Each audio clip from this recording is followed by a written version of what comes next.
I asked Alice. "How long?" My BT, a sort of catch-all communication, scanning and recording device with a built-in incredibly powerful artificial intelligence named Alice, responded, "Based on rigidity and temperature, Freeman, she would have been alive less than an hour ago." Damn, damn, damn, damn. I rapped my knuckles onto the cargo container I'd intercepted just a couple of minutes ago. The belter who'd objected to my ID and the weapon I held in the other hand was doing his own version of cooling off to the side. A pulse up close and personal will do some messy damage to a body. I was working a case I thought would be a slam dunk and an easy paycheck.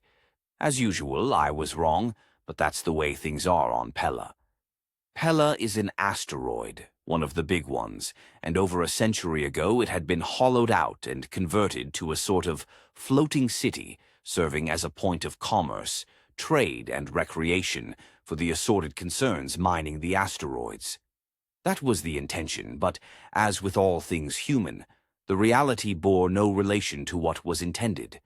The reality I worked in was one composed of corruption, crime, and the less savory aspects of the human character. My name is Freeman, and no, I'm not a cop.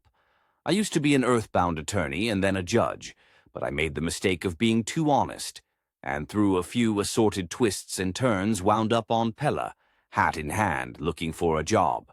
The fact that if I'd stayed on Earth I would have been killed did add a sense of urgency to my flight. One of those I asked at the intake office told me about Galt and his agency. It's kind of like a combination of an intelligence agency and a security force, but being neither of those things while looking similar. If that's confusing, try working the job. Like me, Galt is not a native. He's also from Earth, from a region that used to be called France. He still retains a bit of the accent.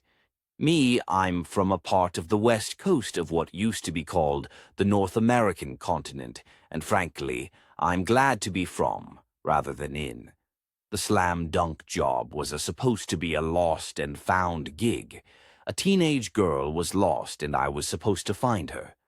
What I found was her body, folded into a shipping crate with a bill on it, telling me it was bound for Io. A hand-scribbled note was stuffed into the waistband of her leggings.